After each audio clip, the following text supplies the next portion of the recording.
or 3. I don't see any terrible criticism. Joe? It's very serious. Yes, you're right. You're right. Yo boys got whooped. Touchdown. Shit. Dude, chill out! What are you doing? Goal line when you have Marshawn Lynch. Emotions can run high after a game, especially when your squad lose in a real close one. I know exactly how you feel. Trust me, I know. But I got somebody that may be able to help you channel those feelings. Let's go.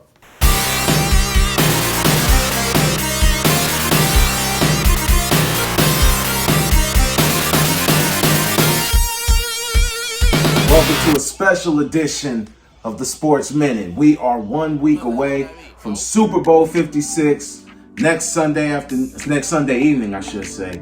Cincinnati Bengals and the Los Angeles Rams are gonna go at it for the crown. Now, I have a special guest with me. This is Mickey Woods, social worker, Hope Behavioral Therapy. She's a mental health therapist, and I brought her on the show to give us a couple of tips and how to cope with our team, whether we win or lose. Now, Mickey, you got people that's rooting for the Bengals. You got people that's rooting for the Los Angeles Rams.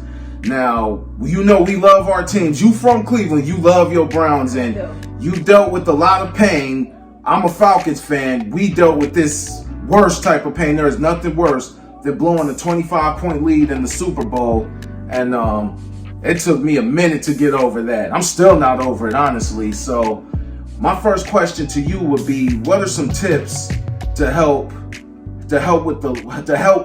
when your team doesn't win?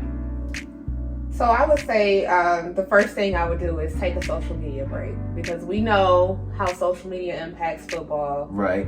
So I would take a break from social media, specifically if your team loses, because you know people are going to be on there saying things that might negatively impact your mental health.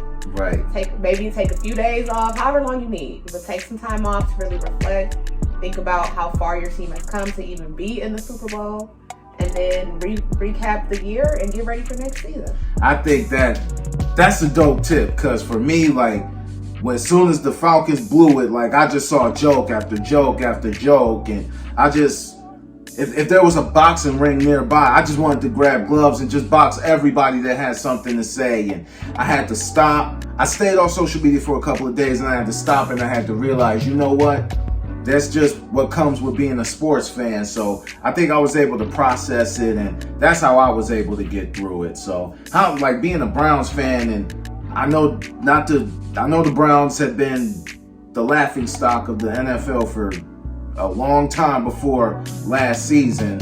You know, how else were you able to deal with? So you know we're the cardiac kids. So I have a lot of Dog Pound fans in my corner. So when I'm feeling down, I reach out to my friends and we talk about it. Yes. You know, you gotta have friends and family that are there for you and that understand the pain of losing. But we Dog Pound for life. I know that's right. I heard that. Now, you can stay off social media, you know, and that's one way to help deal with that pain, because you know people are gonna be people. What about like that jerk, that obnoxious sports fan at your job that just, he don't know when to chill, he don't know when to quit, and it's like you want to be like, look, bro, I'm already in a bad mood. I just watched my team lose the biggest game in football, the biggest game of the year, and I don't want to hear it from you. How do you deal with that person? I say create boundaries. Let them know that you're not in a space right now to talk about it. The wound is way too fresh to joke. Maybe in a few weeks, a few months, you might be okay, but today is not a good day. So just creating that space and the boundary with that person. Okay. Well, when your team blows a 25-point lead, that wound will always be fresh. I know firsthand. Then last season, you know, not this past season, but last season, watching my squad blow lead after lead, it hurt. It hurt me deep. I was very hurt. But I think those are some important things to take from this. Thank you so much for coming on the show, talking to everybody, and just helping everybody to get through whatever happens next Sunday in Los Angeles between the Rams and the Bengals. That's all we have right now. And as always, we'll see you in a minute.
A pass at the goal line when you have Marshawn Lynch.